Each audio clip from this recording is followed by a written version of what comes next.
on your dial right now. They see stories every play, every time we're Rob Browne breaking it all down. Yeah. SEC Sideline Sports on my mind.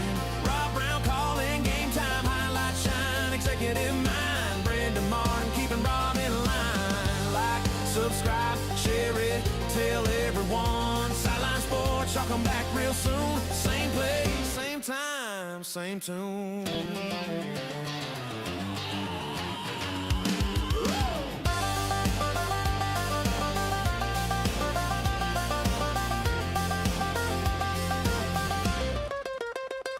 From the booth to the field, every Saturday feeling your home. We ride that rivalry, make that living room sound like the zone. From Tiger Grouse to Rebel Crowds, every hometown heartbeat loud. Rob and Brand turning up that talk like you right there inside the crowd. SEC Sideline Sports on my mind. Rob Browne calling game time, highlight shine, executive mind. Brenden Martin keeping Rob in line. Like, subscribe, share it, tell everyone. Sideline Sports, y'all come back real soon. Same place, same time, same tune. Hey! Wow. Woo! Let's go today. Come on. I want to hear it today. I love it today. I love it. A lot going on. And Rob Browne. A lot going on. You're gosh darn right there is, Robert. It is. Hey, we are. The band is cranking it up. That is Skarbinski on the slide guitar. Kevin doesn't tell you this, but he's very talented with musical instruments. Hey, Rob Browne in Memphis, Brenden Martin in Ocala, Florida, horse capital of the world. We got a ton to cover today. So do some things important. Take your cell phone, take a picture of the QR code. We're streaming live on Twitter, Facebook, YouTube, and Instagram, like 8 or 9 channels that we do 9 times. You can do it and share, like, and subscribe for us. We really appreciate that. We got Kevin Skarbinski, U.S. basketball writer, Hall of Famer, the only one ever from the state of Alabama, and he is an elite talent. He'll be talking with us. Oakley McFerrin, the intern from the Plains. Dudley Dawson, inside Arkansas, checks in the second half. And Vince Ferrara on his way to the city of brotherly love to watch the Vols play. Got to say, Kevin, I didn't know you were so good on the guitar. Oakley and I were talking about you on there, but hey, because he's got 2 Gators that are sons. That's why. That's why they teach everything now. That's right. Cannon and Kaiser, man, scholars they be. Yeah. Let me actually, Cannon can play the guitar. He's teaching himself. I cannot play the guitar. Right, full discllosure. Full disclosure. I like to think I can sing when no one's listening. Yeah, that's you can sing. We all do. Hey, like a boat music. I get like boat tunes from you, Scarbo. I bet you. No, wrong. No, classic rock. Sinatra. No, classic rock. Now Beatles rule forever. It's time. Come on, man. It's time for the band to play you. We got to get you a little theme music. Now that I know you like classic rock, we'll get you. Yes. Southern classic rock, some Skinnerd style stuff. Little Molly Hatchet. Maybe, there's no telling what he likes. But look, guys, it is basketball. Last night, Oakley, I know we all watched it. Kevin, Brenden, everybody watching the first 4 up in Dayton, Ohio. Howard gets their first ever win in the NCAA tournament. That is significant for the Bison. And then that Texas NC State game, Will Wade now been to the tournament 8 of the last 9 years. The ending of that game, the way Texas, people just kind of forgot about Sean Miller. He was rolling at Arizona. Then the investigation happened, and I don't know what happened over time, but Arizona, he leaves there. He's at Texas. But Kevin, Longhorns alive to play again Thursday. So it started. And I'm now to come out in the Final Four. Yes, it has. And remember last year when the SEC set a record with 14 teams in the tournament, they combined to win 23 games, which was, as you might imagine, a record for one conference in 1 year. So the SEC is off to a good start with Texas finding a way to win last night. It was not a pretty game by any stretch of the imagination. And somebody at Texas needs to teach them how to run a press offense. They look like a junior high team, against that NC State press late. But Tremont Mark with two just incredible one-on-one moves and jump shots saved them at the end of the day. And so the Longhorns are moving on. I will say this, and of course, I was toggling back and forth between Auburn and the NIT and that Texas-NC State game. And, of course, Texas and NC State got in just ahead of Auburn. And you watch that game and remember Auburn beat both of those teams in the regular season, and you thought, not sure they got the right team in there, but all is good for the SEC so far in the postseason.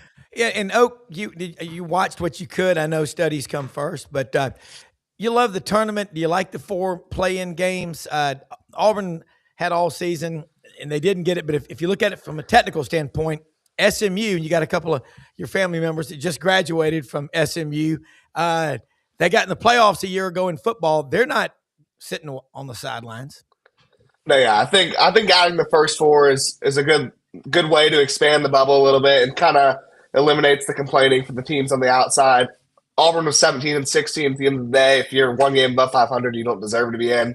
They were down by 6 at halftime to South Alabama, so can't complain there. But yeah, I think, how about this entrance to March? I mean, you had a game-winning attempt in the UMBC Howard game, and then you had a game winner in the Texas game. And speaking to SMU Miami of Ohio tomorrow, I think if SMU can win that game, them versus Tennessee is one of my most intriguing matchups of the first round, with the elite guard play of Boopy Miller and then B.J. Edwards coming back from injury, getting a return to Knoxville, as he played in Knoxville and is from Tennessee. Yeah. Scarbo? Well, now I do know John Rothstein tweeted out last night that B.J. Edwards is on the official injury list that they now put out the day before, that he's still listed as questionable for tonight. We'll see if he plays, because if you remember, that was one of the reasons that Keith Gill, the selection committee chairman, gave as to why SMU got the last at-large bid to get in the field. 2 reasons. He said they had better quality wins than Auburn and Oklahoma. Factually incorrect. And he also said B.J. Edwards was going to be back. Maybe, maybe not. We'll see tonight. But look, again, we're past litigating who should have gotten the last at-large bid. I agree with you, Oakley. 17-16, that loss number was just too big for Auburn. I will say this. I do applaud Stephen Pearl for playing in the NIT. If you have an opportunity, and Richard Hendricks put this really well, the great player at Alabama back from 2006, 2008. Then he had a great pro career overseas. Now he's a rising star with the SEC Network and ESPN, and he did the Auburn game last night. He spoke to us at the Tip-Off Club in Birmingham on Monday, our last meeting of the year, and he said, guys, I'm telling you, this goes by so fast. And every chance you get to put that uniform on, you take it. Every chance you have to play another game, you take it. And I love that attitude, and I love the fact that Auburn played last night, win or lose, and they looked really good in the second half, not so much in the first half against that South Alabama zone. South Alabama is a good basketball team under Richie Riley, and they've had a good run the last several years. But we saw some interesting things from Auburn. Caden Magwood scores 14. He hadn't played since January 6th, and yet he was ready when his moment came. He scored 14 points in 17 minutes and really was the difference in the game, knocking down threes over that South Alabama zone. And then Stephen Pearl complimented him after the game and said, not only has he stayed ready, he's been on the scout team, but he said he's got all A's in class, which is nice to hear. So that's a great example to young players. Don't pout if you're not playing. Don't quit if you're on the scout team. Keep working, keep going to class, and when your time comes, be ready to take advantage, and Caden Magwood did that last night. Absolutely. Oak, one of the players for Howard was in the post-game interviews. He's been there his entire 136-game career, and he was really praising his coach, how much he loves him and what he's meant to him because he's pushed him so damn hard. And I really think, Kevin, that's great. Making an observation of academics were mentioned. Do we have an over and under on how many times we're going to hear about somebody's major or not in the tournament? I know, Oakley, you're finance, probably taking some accounting and some calculus classes. They are student athletes. Have we had a sighting on campus anywhere? I'm yet to see the basketball team last year or this year. So see the baseball players and a few football players. That's about it. All right. Kevin, looking at this tournament, and I want to get your thoughts and then go to Oak. and Brendan will probably jump in here as well, but the Gators, one of the 1 seeds. Now, Bartu was on doing a lot of analytics, and he sent you those numbers. What did you draw from his numbers that he has on the tournament about offense, defense, scoring efficiency? It makes sense to you? Well, I haven't had a chance. I haven't had a chance to dive into his numbers. I'll be honest, guys. I thought he was off the wall on Sunday night when he said the SEC is just not very good. His numbers were wildly different than, say, Ken Palm in terms of offensive and defensive efficiency. I think it's been clear the SEC is an offensive league this year. Yeah. Much better offensively than defensively across the board. Tennessee, of course, still very good defensively. Florida, very good defensively, even though Vanderbilt lit them up in the SEC tournament. That was more of Vanderbilt stepping up, I think, than Florida laying down. And probably will be a good thing for the Gators going forward, just as that loss to Auburn was back in January. They didn't lose between then and the SEC tournament. So, yeah, I am going to look at those numbers. I am interested to see where Dave's coming from. But anecdotally and, looking at other metrics and anecdotally from my own observations of the league this year, I think he undersold the SEC. And I think we'll see that throughout this tournament.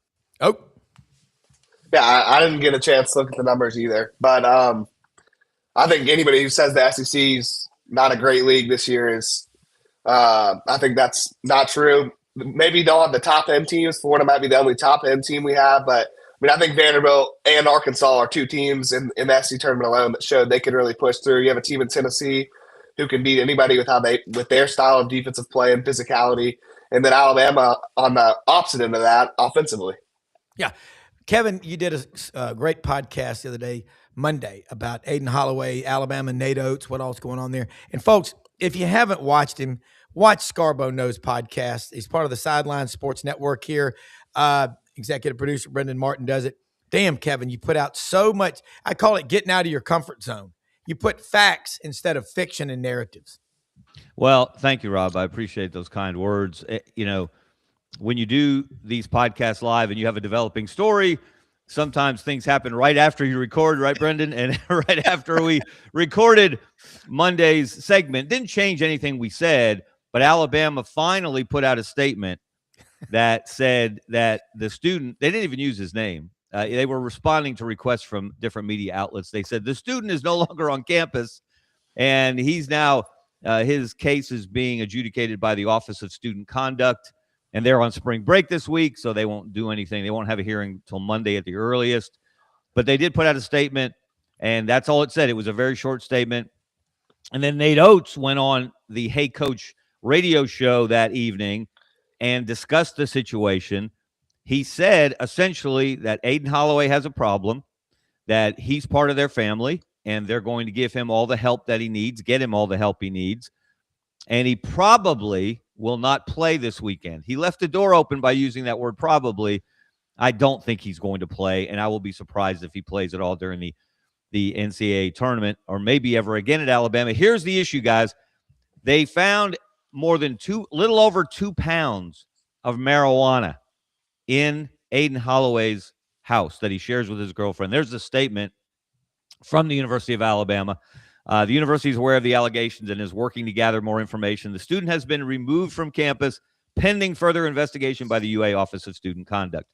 And when you read the police report, which is public record, thank goodness, still, we can get access to those things.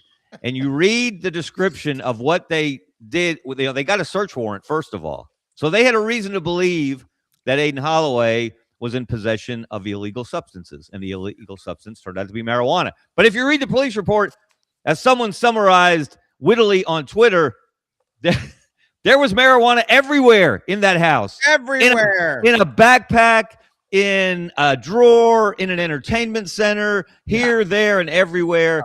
And it was a little over 2 pounds, 2.1 pounds, I believe, was the actual number. P. Diddy amount of weed in there. I think it was a pound of weed, and it rolled up and it packed in all over town. A couple of key facts to add. Aiden Holloway, when he was arrested after the search on Monday morning, he declined. He said he wanted to remain silent, but he did say he only smokes. course, the alternative is not just smoking it, but selling it or distributing it. He said to the police he only smokes, and his attorney said it appears, again, leaving himself a little wiggle room, it appears that he only used it for personal use, was not selling it or distributing it. We'll see if that's true or not, but that is, look, I don't know anything about this subject, honestly, and I will say, from everything I've been told, that's a lot of weed in one person's possession. Yeah, and I was in Memphis yesterday, driving down Poplar Avenue, the busiest street in Memphis, and I mean, it reeks. You can smell it when you're driving at an intersection. Well, that's because they're growing it there, and that's one of the major problems with it when it's the legality of the grow. Yeah, so you drive down I-70 in Denver, westbound coming from the airport. That's not in Denver, by the way. Yeah, that's like in Kansas.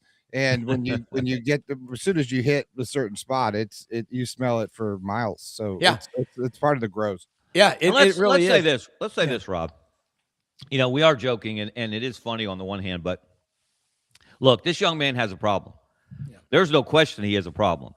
You are probably making upwards, maybe in the neighborhood of $500K this year in NIL, maybe a little more. Alabama's not one of the big spenders in the SEC on that front in basketball. So you're making a good amount of money. You are about to play in the NCAA tournament. Next year could be your year to be the star because LeBaron Philon's going to the NBA. Latrell Wrightsell is playing his last year, as is Houston Millett. So all these guards that you're blending with, and right now he's the second leading scorer on the team, and yet you put all of that in jeopardy. Yeah. You put all that in jeopardy. So it sounds to me, and Nato said it, the young man has a problem and he needs help. And I'm glad people will say, we'll kick him to the curb, do this, do that. But I'm glad that they are trying to get him help. I don't know how much good it'll do or what kind of help they're going to get, but he certainly appears to need help. Yeah, he does. Oh, I want you to, I got 2 boys and 2 girls now with marriage. And I mean, I've seen a lot. I hadn't seen everything, but Aiden Holloway, yeah, he's on a gravy train with biscuit wheels, as they said in the movie Kingpin, and he screwed that up. Oak, I want to ask you this, and I'm going to go back to Kevin. Can you make a case for the Gators winning the national championship back-to-back? Because that means Franz Beard, the author of The Golden Season, is going to be getting writer's cramp again. Yeah, I think with the Florida Gators, you're always going to have a chance with that front court. It's the front court they just won a national championship with. Their physicality and their size outmatches everybody they will play. The one concern with them is, can their guards shoot the ball? Can their guards get them some points? And if they get average 3-point shooting from their guards and solid guard play with not turning the ball over and just making the right play, they'd be my national championship favorites if you told me that was the case. All right. Kevin, can you make a case? Yeah, and one other key area for Florida is turnovers. They can't turn the ball over. They turned it over too much against Vanderbilt in that SEC tournament loss. And Todd Golden talked about that. He was on late night after the first 4 games on True TV with Bruce Pearl and the crew. And he said, look, if they just get shots up because of that front line, as Oakley said, they're going to go get their misses a great percentage of the time. They're one of the best offensive rebounding teams in the country, along with Tennessee. They fit in that category as well. So if you just don't turn it over, even if you miss shots, there's a good chance you're going to go get it after you miss it with those big guys inside. So that's, I think, his biggest concern is turnovers. If they take care of the basketball, then they will take care of one team after another. I fully expect to see them back in the Final Four. I do too. I want them to win. I want an SEC team to win it, period. All right, question for you, Kevin, and then back to Oakley. Georgia, they got St. Louis. That's a tough matchup. Basketball savants like you stay up late at night, 1, 2, 3 o'clock in the morning. I missed the hell out of Bill Walton late at night talking about anything. Chopin, Mozart, basketball. Whatever comes to mind. Yeah, whatever comes to mind. But Kevin, St. Louis is pretty damn good. They're top 25 scoring efficiency, offense, defense.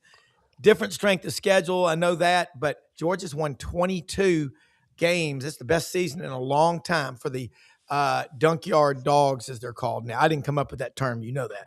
That's a nice turn of phrase. Kudos to whoever came up with that one. Georgia's the best team nobody's talking about. Yeah. In the SEC.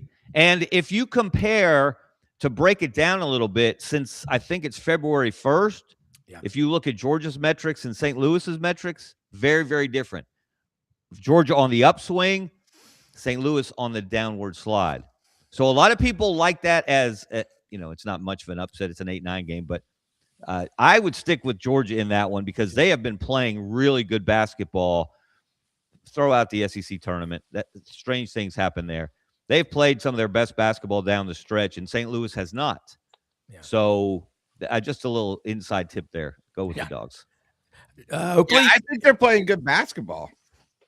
Yeah, I think guards win in March, and Georgia's got one of the best backcourt duos in the country with Jeremiah Wilkinson and Blue Kane, and those are two guys you can isolate and they can go get you a bucket. And I don't think St. Louis has the perimeter defenders to compete with that, as well as Surreal down in the paint. I think that'll be a mismatch problem in the interior for the St. Louis. Yeah, it's gonna look. This is the best time of year. Oh, do you got a little friendly fraternity bet going on with the boys, or we have a March Madness bracket challenge going on. I got second last year. You don't say. You got second. Second. Wilson and I and Hallie and Max used to do it. 1 year at Duncan Williams, I got first. Next year, I got second. And Hallie, Wilson, and Max, when I got the money, they paid me in cash. They took all of it. It's unbelievable. Unbelievable. But as kids, Kevin Skarbinski, I'm going to put you on the spot here now. Folks, watch him. Scarbo knows a basketball on another level. He writes with the same sense of urgency about college basketball as he does about college football. I've been following Kevin since 1985. Kevin, you're like a great bottle of wine. You just keep getting better. But give me your Final Four, and then I'm going to put you on the spot, Oakley, so get ready. And then I'm going to ask Brendan for his Final Four.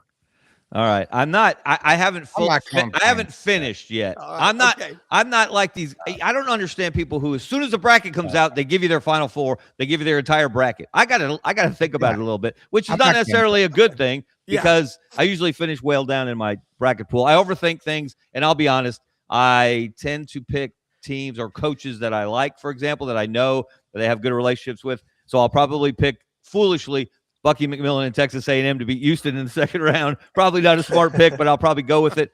By the way, when he was at Stanford 2 years ago, they should have beaten Kansas, if not for the worst call in NCAA tournament history. Yes. But we won't talk about that anymore. I don't like Duke because of the injuries. I don't like Duke in general on principle, but I don't like Duke because of their injuries. I think St. John's has a chance. They're in that bracket. Why do they make these brackets so small? I don't know. I need a magnifying glass to be able to read this thing. I have to make my own. I haven't made my own. No, I'm ripping their graphics. Come on. But I like Florida. I like Florida to get to the Final Four, and I like Arizona to get to the Final Four, and I like Michigan to get to the Final Four. Although I think Arkansas is dangerous in that Arizona bracket. But look, when Arizona gets to the Final Four, just remember, their lead guard, the Big 12 Player of the Year, Jaden Bradley, played his first year at Alabama. When Michigan gets there, just remember their star player, the Big 10 Player of the Year, Yaxel Lendeborg. Where did he start his career? Where did he play the last 2 years? UAB, built by Andy Kennedy. So the state of Alabama's ties in this tournament are everywhere. And for the fifth straight year, the state of Alabama has at least two teams in the tournament. And to give you a comparison, Georgia has two teams in the tournament for the first time since 2015. And the only reason they have two teams in the tournament is because Kennesaw State got there, coached by Antoine Petway, who played at Alabama, was an assistant coach at Alabama forever, and has been in many, many NCAA tournaments. And population in Georgia, well more than double that of the great state of Alabama, home of Governor K. Meemaw Ivey. And I kind of like it because I'm not OCD, and so all my friends this time of year are all freaking out we're OCD because it's baseball season and it's basketball. NCAA, they just don't know what to do with themselves because it's all like numbers. I see Bartu's about to implode. He doesn't know. He's picking stuff. Yeah, I'm not talking to smack. Bartu's like picking everyone to win. I was talking to Bartu yesterday a long time. Just the numbers are fascinating. Oak, numbers are huge. Kevin, beautiful mind on that one, Bartu. I'd like to get Andy Kennedy on this show sometime with you if you could ever bring him on. I'm a big fan of the man from Louisville, Mississippi. I love his honesty. I mean, he doesn't hold back. and he averaged 20 wins a year in his 12 years at Ole Miss before they built the pavilion. Oak, putting you on the spot. I know, Kevin, it is a lot of number crunching. I haven't come up with mine yet. I'm still not there on my Final Four, but Oak, do you have a Final Four or something, a reasonable facsimile? I have my initial Final Four. This is not my final Final Four. I'll make that one today. Rough today, draft. probably sitting in class. But, Hope your mom isn't watching. I've got Duke out of the East region and then Houston out of the South region. I think they can match Florida's physicality down low, and I think their guards, well, I'm expecting a huge advantage in the guard play against Florida in that matchup. And then I have Purdue with Braden Smith, and I expect Trey Kaufman-Renn to return to form. And then Michigan coming out of the Midwest. Didn't you have Houston last year? You were big on Houston last year. I did. I had them winning it last year. Yeah. I had Florida. Brenden. Yeah. Hey, Brenden, let me throw this in there. Yeah. The lieutenant governor of the state of Indiana tweeted out on Monday that no state has ever had two teams from the same state win the basketball and football national championships in the same year. Really? And he was inundated with replies, including one by me, that, hey, dude, there was one university that won the national championship in football and basketball in the same academic year. That would be, of course, the University of Florida. I was living in Gaines, Vegas back then. I remember those days. And you know what? There's only one school in America that has won 3 national championships or more in football and basketball, and that is the school in Alachua County, University of Florida. I tell you what, there's a lot of people that are misinformed, obviously, right now. And Oakley, you're not one of them. But Oakley, I know you have to go to class here in a minute, so I don't want you being late. Tell us real quick, parting thoughts or something that's really got your mind in this tournament. You got a rough draft for your Final Four, but you like Houston and Kelvin Sampson. Any other surprises? I think South Florida takes that Louisville round 1. I have Vanderbilt to the Elite 8. I actually have Vanderbilt beating Florida again. I've got a lot of faith there. That's my upset pick of March. I've got a lot of faith in that guard duo, and I think they're rolling right now. MBA, the gentleman scholars, you have spoken. So it is written, so it is said. Oak, have a great day in class. I will talk to you later. Thank y'all. What class are you going to, by the way? Yeah, what class are you going to? Professional and business career development too. That sounds like AI to me. All right, have a good class. I love it. Thank you, Oak. Hey, Yes, Kevin, we have our next guest, Dudley Dawson, inside Arkansas. Kevin, stay with us if you can. We're going to also have Vince Ferrara is going to be going to Philadelphia to watch Tennessee play. He's up on the Sports Animal in Knoxville. Dudley, you're at Pebble Beach again, or is that Heber Springs? Welcome aboard. You cover Arkansas. Kevin covers basketball everywhere. Let's hear your thoughts. I'm having watched Cal in Memphis again. He lived next door to Bishop Stibe over there in Red Acres, almost a daily celebrant at Mass. He's very popular in Memphis. A lot of people were mad when he left. I remember the great things that he did, and he's doing them again with a fresh start at Arkansas. And the Hog Nation, I'm in Parkin right now. They are going crazy. You can't go anywhere.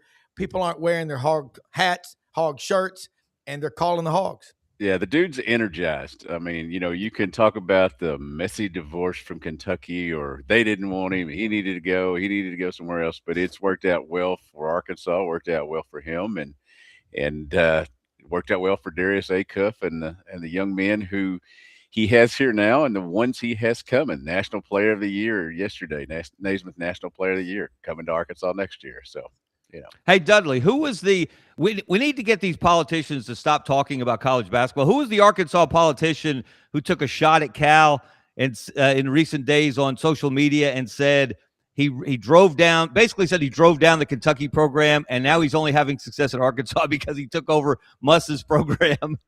Wildly incorrect. Who was that dude? I'll say two things. I don't remember his name, and that should tell you something. And I'm into politics. I follow. I always say that I majored in journalism and minored in political science in college, and I'm disappointed in what both have become. But the guy took a shot, made no sense, and he clearly, I don't know if he's from here or not, but he clearly did not read the room. You know, I mean, and he took some punches and all that. Tom Marsh stepped in there. Yes. Marsh, who lives just up the road here from me, and in a much bigger house. Uh, but it just came out of nowhere. But if he was seeking attention, he got it. Yeah, he did. How's that without saying his name? How do I say it without saying it? Yes. Well, and Kevin, you think about that. Cal is like a 30-year-old. He's got so much energy. Dancing on the sidelines. Yeah, and he's got a great blazer. Again, that red and white checked blazer that he's got, the Arkansas blazer. They got to be selling a lot of those. Let's bring in Vince. Rob notices what he's wearing and eating. Probably. But Cal is he's interesting. When he was, what I noticed, Rob, when he has a great point guard, and I mean a great point guard. What did he do at Memphis with Derrick Rose? Got to the national championship game, should have won it all. Yep. And they couldn't make a free throw down the stretch. That's right. What did he do at Kentucky his first year with John Wall? They got to the Elite Eight and just threw up a whole house full of bricks in the Elite Eight against West Virginia, or that team could have won a national championship and got in the Final Four. So watch out for the Hogs and Darius Acuff Jr. Going to be fun. Let's head to the checkerboard, orange and white. He lives in Neyland Stadium, Shields Watkins Field. Shields Watkins was a big-time banker in the state of Tennessee, folks. That's why that name is still there. Vince, you're heading to Philadelphia. Thank you for joining us. Let's get the Vol report. We've got Dudley Dawson, Inside Arkansas, Kevin Skarbinski, U.S. basketball writer, Hall of Famer. It is Hoop City, man. How you doing? I'm good. Look at that. We've leveled up. Kevin Skarbinski, man. Great to see you, my man. How you doing, Vince? I'm great. We got the 5 box going, so Brendan's we're passing up the joint for you. We got a starting 5 right here. We can win some games in the tournament with this 5. We got tournament started this thing. The multi-view that we have now. It's so traditional now. I remember the NCAA tournament starting this. Yeah. Mm-hmm. Yeah. It did. Well, I actually have to correct you. I remember a young Brendon Martin starting this in about 2007 with GatorCountry.com. And that, by the way, is a nice segue to Gaines Vegas and that whole BS that they said that's now two national championships won back to back in the same state, which is a bunch of it is. That was the Indiana lieutenant governor who didn't. You got to be a moron. Didn't know what he was. Vince, saying. you've got some cool talking points I saw on here, and then I'm gonna throw them at Dudley and also Timmy's Kevin over my shoulder all the time, by the way. Vols hoop straw and NCAA tournament. I mean, Rick Barnes' 23rd tournament. He said, you never get tired of hearing your name called on Selection Sunday. No, and they'll be playing the winner of tonight's first 4 game between Miami, Ohio, who is the talk of the bubble, going undefeated in the regular season before taking that loss to UMass in the conference tournament, which is a quad 4 loss. So not only was it a loss, it was a bad loss. But nonetheless, they'll be taking on SMU. SMU is interesting, a team that has some really good wins on their schedule.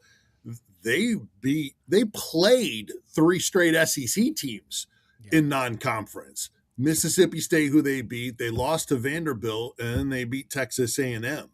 3 straight games for them with SEC teams. Plus, they have wins over North Carolina, over Louisville. They've beaten some good teams this year.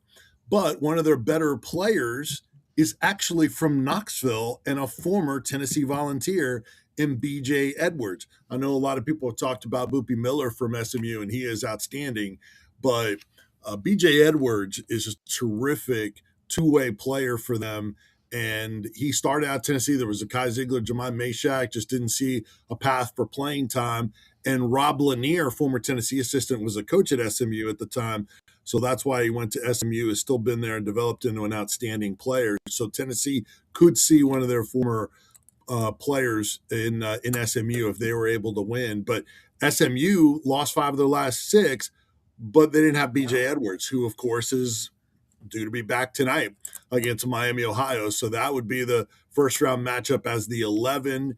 And then after that, if they were able to win that game, more than likely you'd see Virginia as the 3 seed opposite, and they'll play 14 seed Wright State there as well. So, and then, maybe 2 seed Iowa State after that. So plenty of really good teams in front of them. But I know some national prognosticators, analysts, Jay Billis, John Rothstein, think Tennessee is going to make it to the Sweet 16.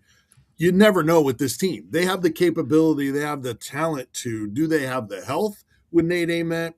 And do they have the consistency game in, game out to be able to advance like you have to in a tournament to make a deep run? They've been to the Elite Eight last 2 tournaments. I think it would be a little bit more, it would be a surprise if they make it 3 straight with this group, just because of how up and down they've been.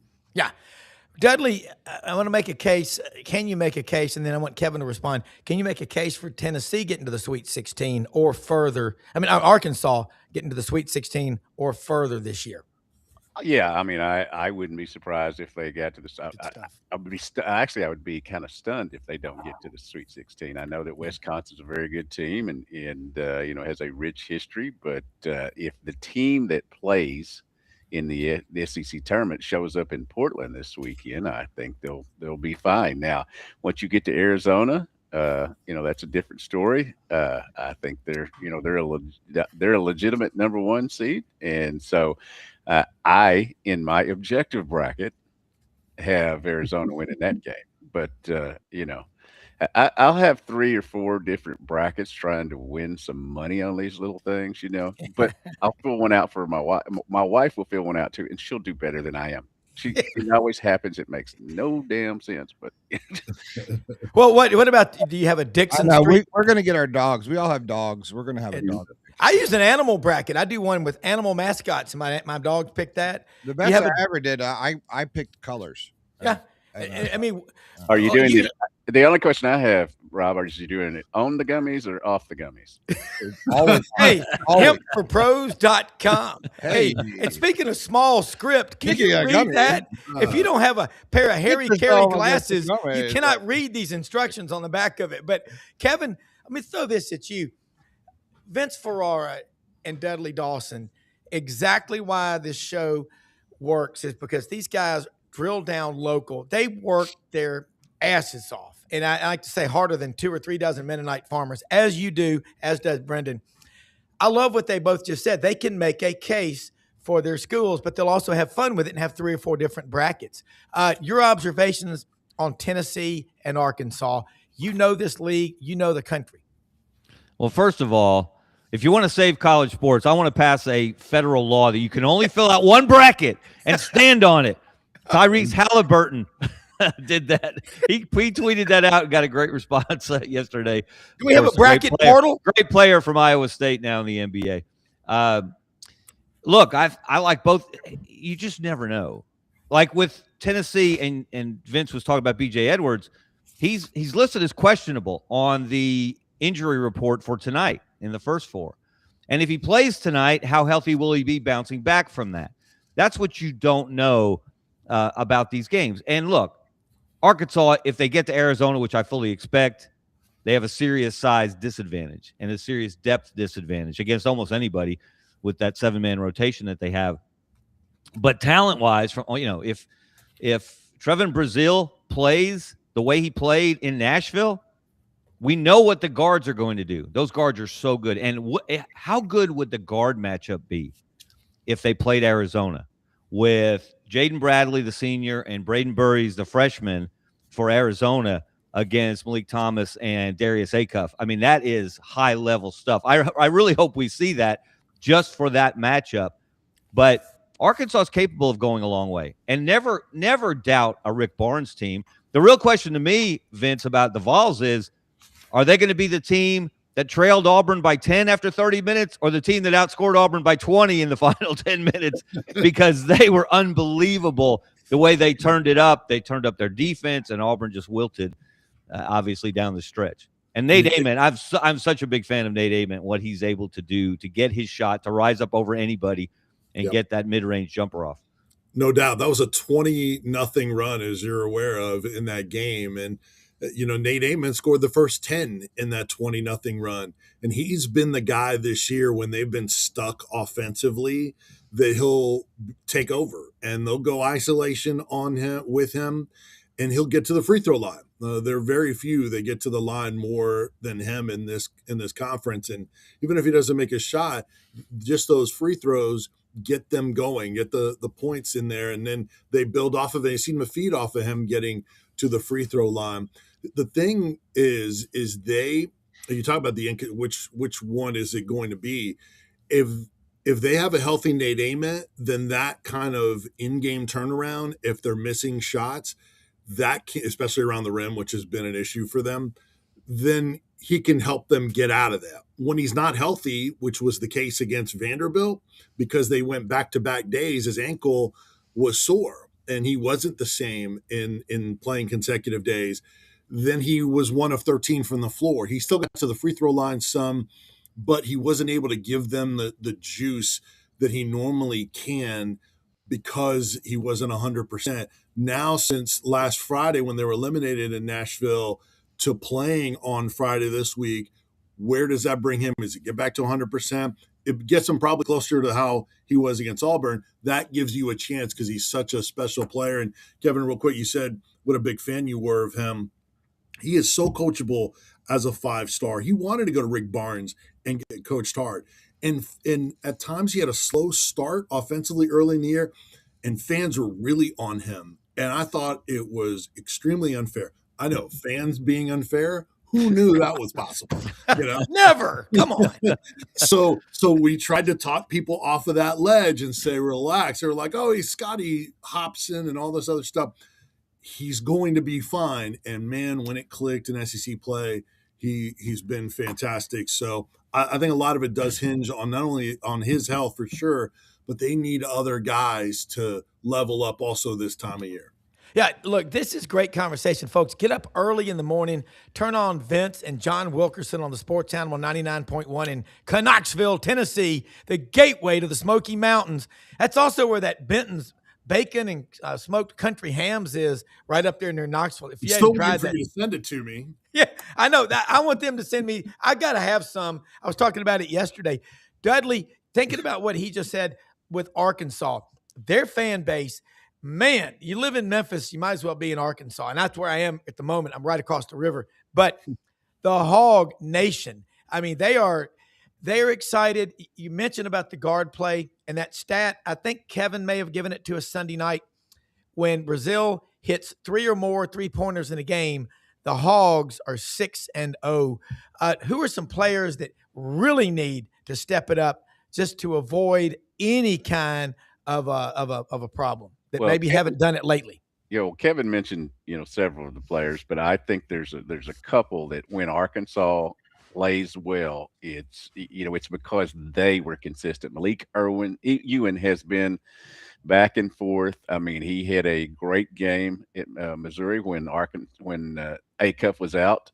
He played well in the tournament, but at times he's just disappeared. I mean, there was one game this year where him and Nick Pringle played, I think, 60 minutes combined and had 6 points and 4 rebounds.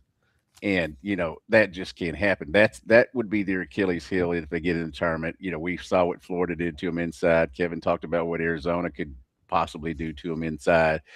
They have to be making shots and all that. But I think Malik Ewan is the guy that I think of most. And Billy Richmond has, in the course of the last month or so, he had not had any 20-point games, and now he's had 7. In his last month or so. He's become an X factor as well. Doesn't get the publicity that the 2 freshman guards get, but he is, if he gets the ball, you better get back because, he takes it and runs with it. It's fun to watch. It reminds me of Marvin Delph and Ron Brewer and Sidney Moncrief taking off like they used to back in the day.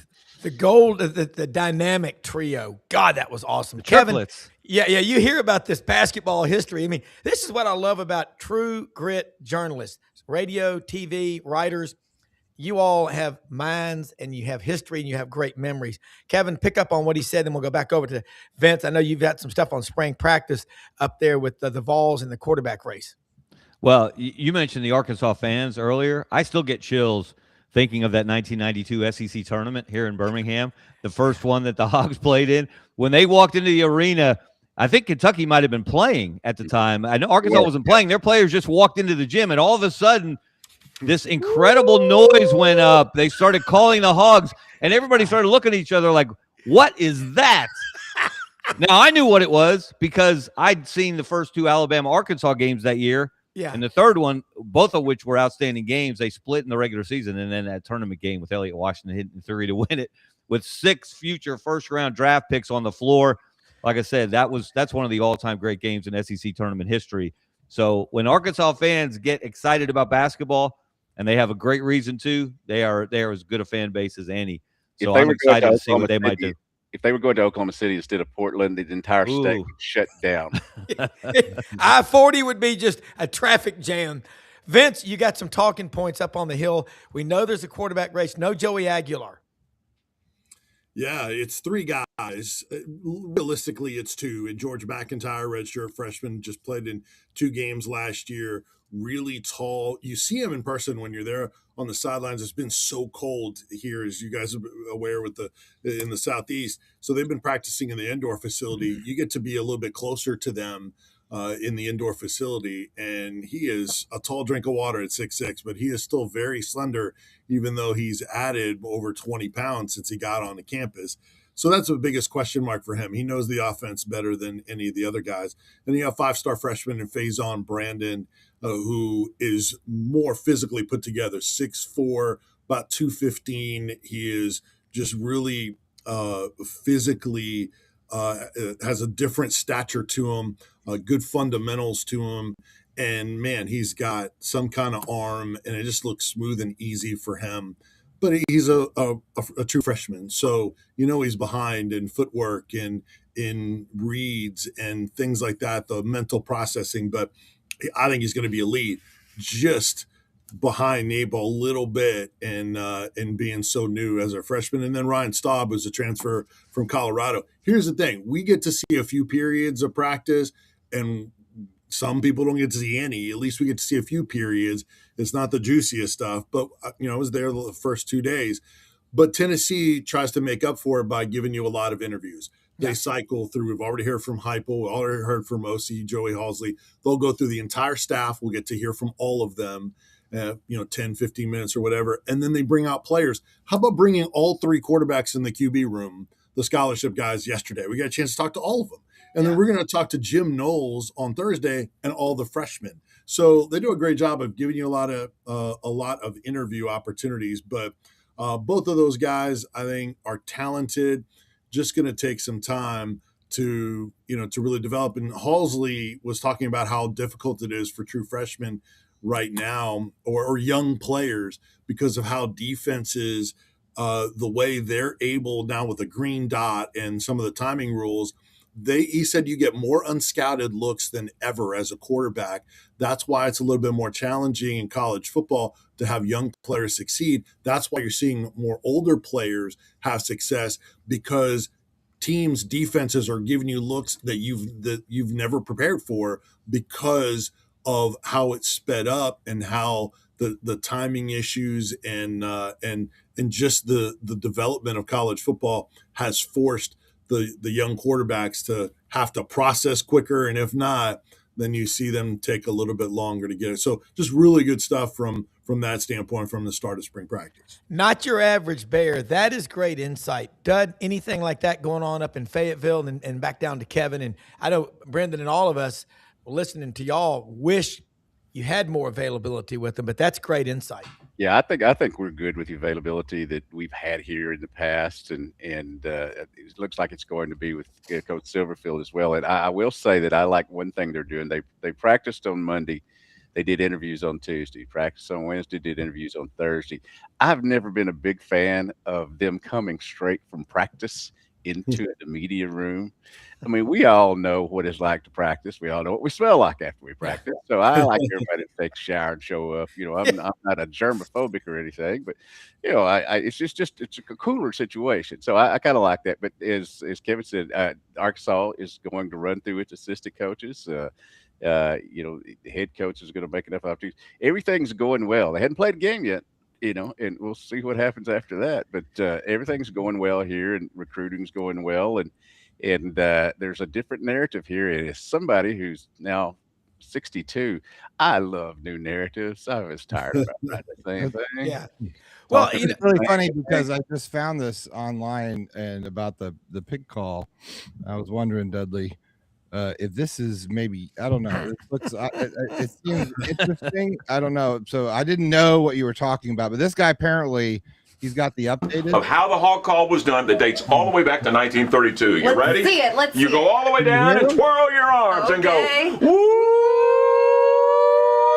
Peg! Pigs! Say! Razorbacks! Oh, that felt so good. Greg is a legend. All Greg right. is a legend. hey, I see him up on the Spring River in Hardy, Arkansas a lot at the by the new bridge at Rio Vista. I think he has a place up there. That guy is a flat out trip, but it's 3 times. It's Dudley, is that you? Big. Suey. It kind of looked like you could, like if you put the mask on, Razorbacks. maybe it could. Now, Hey. a lot of people don't understand it, but I don't wear Razorback stuff, even though I, was a manager and a graduate assistant with the basketball team back in the day. But I've just found it, journalistic standards that's what I should do, and Hey. Yeah. No cheering in the press box. so I don't have a hog hat. I don't have a hog nose. I mean, I don't have a great nose, but I don't have a hog nose. So.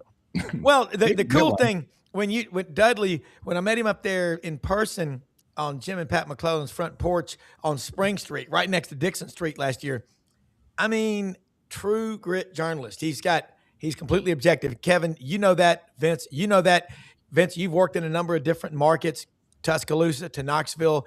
Kevin, remember coming off the practice field, talking to the coach Dye, it'd be hot as hell, and someone would say, it's hot out here. The players, he'd go, well, you don't like the heat, get your ass up to Michigan, Syracuse, or something like that. He just didn't really care. But I love this discussion today because you're getting some great insight from guys, boots on the ground. You can't do a flyover coast to coast.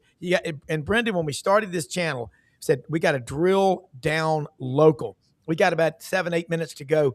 Kevin, I'll start with you and then back to Vince and Dudley. What's a story going into the tournament no one's really talking about that we better be paying attention to? Oh gosh, It's on the spot Wednesday. You know that. that no one's talking about. Well, everyone's talking about Aiden Holloway in Alabama and what they're going to do without him and whether he'll be back, which I don't think he will. That is something to keep an eye on. But here's a team to keep an eye on: South Florida. They came to Birmingham and they won the American Conference Tournament in front of, a lot of empty seats in Legacy Arena, sadly. I was down there. I didn't go to the championship game. I was there for UAB's quarterfinal when they lost to Charlotte. Charlotte was 14 for 29 from 3. And then the next day in the semifinals, they couldn't buy a bucket. But South Florida can play, guys. They can go. And Brian Hodgson, one of Nate Oates' assistants, he's got 2 assistants that are now head coaches that are in the tournament. I mentioned Antoine Petway at Kennesaw State earlier. They're in the dance. But Brian Hodgson, apparently, according to reporting, turned down the Syracuse job and is still maybe possibly considering Providence, or he may stay in Tampa. But that's a team to watch out for. That's a coach to watch out for down the road. He's destined to be at a high major program. Yeah. Vince The alma Ferrara. mater. Yeah. It's the alma mater, South Florida. That's right. There you the go. Bulls. Yeah. Go Bulls. The man who lives in the checkerboard stadium at Shields Watkins Field. I didn't know that. Yeah. Yep. He's there. He lives there right now. He's there now. Well, I know you lived there. I just didn't know you were a Bull. That's an interesting program. They put like $10 billion in that new stadium. Just to digress. Yeah, right. a lot more. Football for sure is growing. Alex Golish had a lot to do with that. Of course, now he's near Kevin at Auburn for sure. Hey, let me jump in real quick. The only thing, and I studiously avoid paying any attention to spring football while the NCAA tournament is going on. Right. But the only thing I have learned about Alex Golish is he's got a slogan that they've plastered in the indoor facility, on the outdoor practice fields: be who you say you are. Yep. I've seen it. Yeah. Not sure. I know what that means, but we'll see if it actually is employed by the players as they go forward under Alex Golish. I agree. I like that. Vince? Yeah, and I would say in terms of the NCAA tournament for Tennessee, a storyline or something what people aren't talking about, and that's this rest helping the other guys on this roster. Bishop Boswell, their best perimeter defender, was so good for them, even making plays offensively for a good part of the start of SEC play, but you could tell he is not the same. Turning the ball over a little bit more, not getting as many minutes, having guys blow by him. And Tennessee's had difficulty keeping guys from getting in a lane. They have numerous players, whether it was Pettiford at Auburn or Miles at Vanderbilt, even beyond that, other guys giving up 20-plus points to elite guards. And so Boswell's just worn down, it looks like. So maybe this rest can give him a little bit of a jolt and he can get back to the pep in his step he had before. And then Jacoby Gillespie, Barnes even mentioned it. He may need the rest as much as anybody because they put so much on his shoulders. So I'd say the rest rejuvenating this Tennessee team beyond just the ankle for Nate Ament, I think can be big and maybe not being discussed quite as much, even though everything is being broken down right now. Yeah, that is cool stuff. Dead Sports from Pebble Beach. As I mentioned last week, they were thinking about shutting down the baseball program after splitting 4 games. Right. And took 2 of 3 this weekend from Mississippi State, so they've decided to continue and go ahead and play the rest of the schedule and Nice. see if they can get to Omaha again, all of that. But the one little thing about the NCAA tournament I'm looking forward to is if UConn and UCLA play each other. Now, that should be a really good game on the court, but the sidelines is going to be fantastic with Hurley and Mick Cronin. I mean, that could be a fight there at half court. Yeah. So it's one of the things I'm kind of looking forward to. We're doing Final Fours. I don't know if you guys are dropping Final Fours right now, but or what your picks are. But if you're not comfortable with that, that's cool. But if not, do you have any upset alerts coming up? Anybody want to talk about? We got some good ones here. Yes. McNeese. Yes. No, my undergraduate alma mater, Troy University. Book Troy over Nebraska right now. Scott Cross, that coach at Troy, has done a fantastic job. 5 straight 20-win seasons. They've won the Sun Belt 2 years in a row. They won the regular season and the tournament this year. They're getting one of their key players back from injury. That is a team to watch out for. The Trojans can go. That is going to be a fun one to watch. All right, Doug, what about you? Santa Clara over Kentucky. And I watched Santa Clara a lot. Wow. Late at night. And so, you got to pick somewhere, whoever I picked would be mad at me. So Kentucky fans can be mad at me. It's okay. Vince? Well, I know I sound biased, but I like South Florida over Louisville. Louisville isn't healthy.